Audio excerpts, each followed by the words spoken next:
The American dream is owning your own business, being responsible for your own hours, being in control of the amount of money that you make, being able to live a comfortable, lavish, financially free life. But the American reality is that most of us work 40 hours a week. Federal minimum wage is $7.25 an hour. So roughly $58 a day, $290 per week, and a little over $15,000 a year is what most of us are bringing home. That's the American reality. The national poverty line for a family consisting of just two people is a little over $16,000 a year. So even working full-time at the federal minimum wage, you're falling below the poverty line. The American dream of business ownership seems a little difficult. And it is, it's challenging. It's one of the greatest challenges a person can undertake. But you have to decide if it's worth it for you. First, there are a few questions you need to ask yourself. Can I live with the uncertainty of not having a regular paycheck? Business ownership seems like a great idea, but if you're not self-disciplined,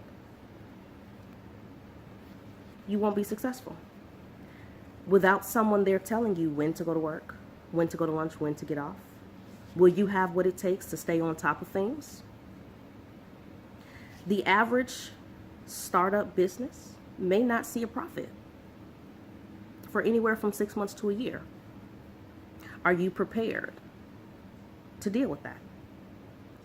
Are you willing to sacrifice 12 hours a day? Maybe more.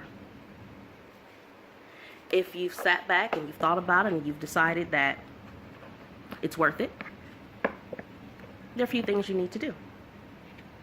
Number one, planning. Planning is a really big part of starting a business. Okay? It can be done. There are lots of successful businesses. Here in North Carolina in particular, 79% of all businesses, nearly 8 out of 10 don't have any employees. They're self-run businesses.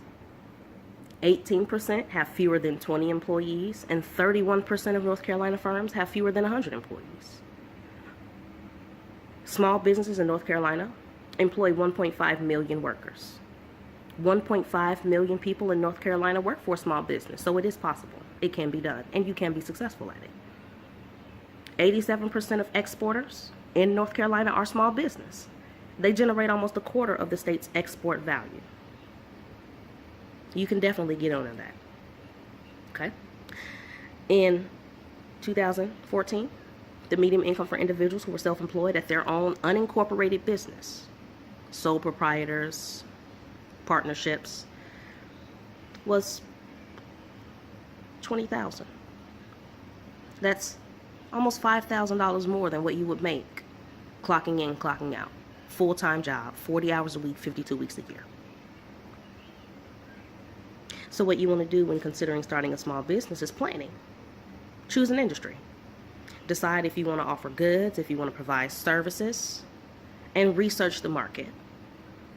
Find a target clientele. If you're going to sell clothes, are you going to sell children's clothes? You're going to sell women's clothes, men's clothes? Do your research. Select a business name. That's important. Decide what you want to be called. Create an image for your business. How are you going to market yourself? How are you going to make yourself stand out from the other businesses that sell clothing? Then you want to calculate startup costs. How much will it cost you to order products, equipment, materials, licensing, branding, insurance? Research how to write a business plan. A business plan will help you gather all of your information into one place. It'll give you something to present to possible investors. And a lot of small business loans often require that you have a business plan. They want to know what you're going to do with the money they give you should you receive it. So that's a really big deal. Most people don't want to just blindly give money. So you have to have a really good, concise, detailed business plan if you're looking to get investors. Once you've taken care of the research portion, it's time to act. If you're going to provide a service, offer free services as a test run. If you're going to open up a car wash, volunteer to wash cars for free. If you're going to sell products, have giveaways. Let potential clients test your merchandise. Network with others in your industry. If you're going to sell children's clothing, go network with other children's clothing sales. Register your business name. Choose a business structure. Decide whether or not you want to trademark your business. It's optional, but a lot of people choose to do so. You also want to apply for a federal employer identification number. Now, you can do that on the IRS website for free. It can be done online, no cost, simple. Now, you want to look at your area locally and see what sort of business licenses, occupational licenses, environmental permits, and zoning requirements for your type of business. Now, most of these will require a fee, but if you did your research, you would know that already. Lots of people are working a typical 9 to 5, and they're okay with that. They're living comfortably, but we all can be doctors and engineers bringing home hundreds of thousands of dollars a year. So for the rest of us, we may want to look into entrepreneurship. We may want to get more out of life than just the bare minimum. So starting your own business may be a very good idea. It'll provide you with financial freedom, allow you more time to spend with your family and your loved ones. And you know how the old saying goes, if you love what you do, you'll never work a day in your life. So it is a little difficult, but with just a few steps, drive, and a lot of hard work, you can achieve the lifestyle you desired. I'm currently traveling down the journey of entrepreneurship, and so far it is proving to be a rewarding one. If all else fails and my business isn't successful, the worst thing that can happen is I'm right back where I started. Clocking in, clocking out, getting a weekly, bi-weekly, or monthly paycheck. Like they say, every shot not taken is a shot guaranteed to miss.